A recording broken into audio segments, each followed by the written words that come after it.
श्री स्वामी समर्थ. जय जय स्वामी समर्थ. मित्रांनो, समुद्रात सापडणारी कवडी ही छोटीशी वस्तू आहे, मात्र ती खूप कामाची असते. पूर्वीच्या काळात कवडीचा वापर पैसे म्हणजेच आर्थिक व्यवहार केला जात असे. आता कवडीचा उपयोग सजावटीसाठी केला जातो. मात्र असे असेल तरी ज्योतिषशास्त्रात आजही कवडीला मोठी किंमत आहे. विविध धर्मात कार्यात कवडीचा उपयोग केला जातो. ज्योतिषशास्त्रानुसार धनप्राप्तीसाठी कवडीचा उपयोग केला जातो. कवडीला माता लक्ष्मीचं प्रतीक मानलं जातं.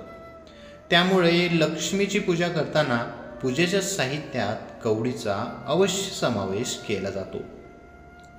धार्मिक ग्रंथानुसार देवी लक्ष्मी आणि कवडीची उत्पत्ती समुद्र मंथनातून झाली होती.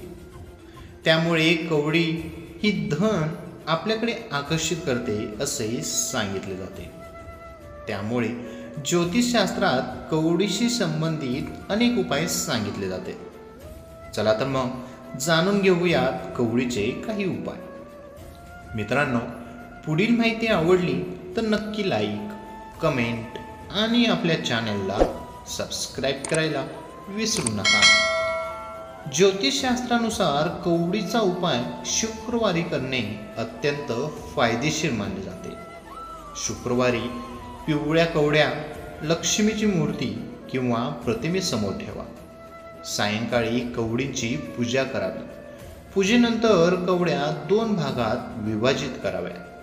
लाल रंगाच्या कपड्यात त्या बांधाव्या.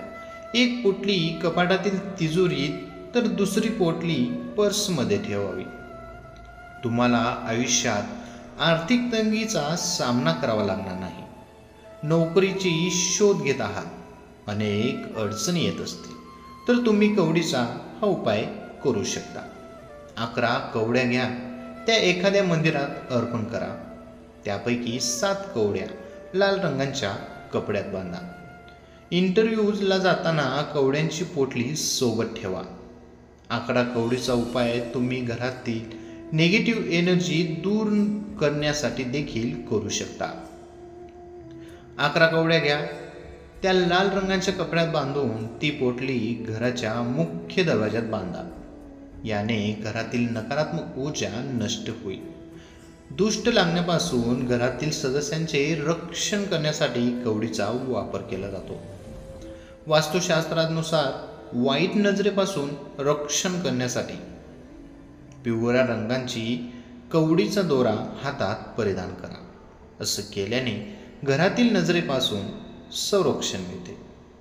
आर्थिक समस्यापासून सुटका मिळवण्यासाठी शुक्रवारी पांढऱ्या रंगाचे कवड्या घ्या आणि त्यात पांढरे केशर आणि हळद भिजवा.